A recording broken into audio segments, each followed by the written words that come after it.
je vais posséder ce qui me revient. Ah, et qu'est-ce qui te revient à toi, Tony? Le monde, Chico.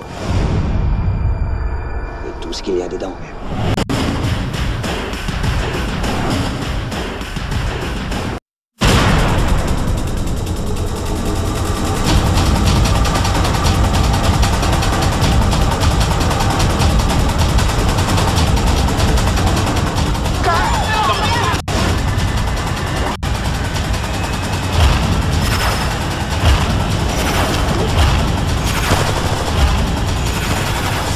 Elle va clasher ma vieille slavine.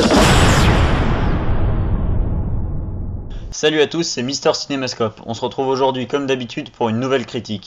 Oh putain, génial! Après Gran Torino, on continue dans les films de légende, mais dans un autre style cette fois. On va donc parler aujourd'hui de Scarface. En 1980, Tony Montana, surnommé Scarface à cause de sa cicatrice sur la joue gauche et interprété par le légendaire Al Pacino, bénéficie d'une amnistie du gouvernement cubain pour retourner en Floride. Après des débuts difficiles et quelques cadavres derrière lui, il réussit à se créer une place sur le marché de la cocaïne.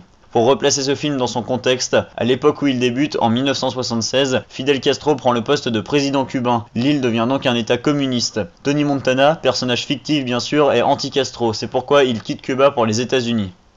Ce long métrage d'action nous vient de l'excellent Brian De Palma. De Palma, contrairement à d'autres, n'a pas de genre particulier, il a touché à de nombreux styles de films, pour ne pas dire tous, et s'est particulièrement démarqué à 2 reprises dans le genre qui nous intéresse aujourd'hui, le film de gangster, avec bien sûr Scarface en 1983, mais aussi Les Incorruptibles en 1987, qui ont largement contribué à sa renommée.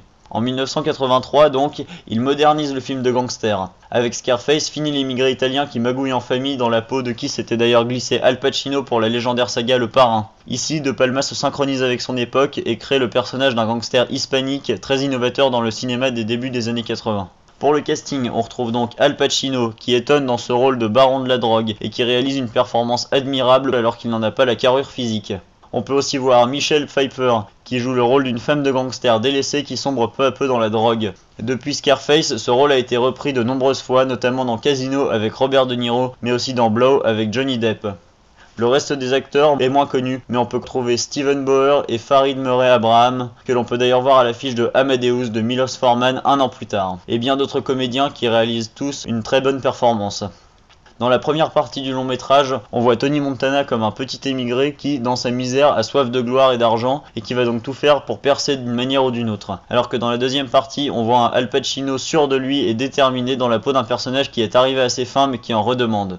La réalisation fait très années 80 mais le film a très bien vieilli. L'ambiance est très bling bling, surtout dans la deuxième partie, et certaines scènes d'action sont exagérées. Je pense notamment à la scène finale, mais tout cela est voulu par le réalisateur. Le film devait en mettre plein la vue et l'effet est très bien réussi puisque De Palma nous offre ici un film grandiose et haut en couleur. La scène finale d'ailleurs est magnifique avec de gros moments d'action et un enchaînement sans précédent de répliques cultes comme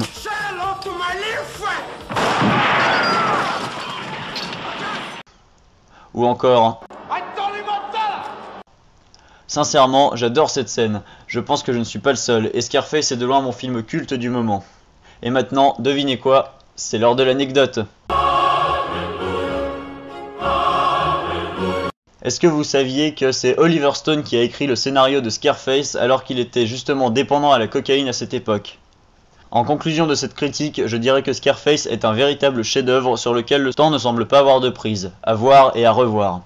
Voilà, c'est tout pour cette semaine. Je vous invite à vous abonner si ce n'est pas déjà fait, et je vous donne donc rendez-vous mercredi prochain pour une nouvelle critique.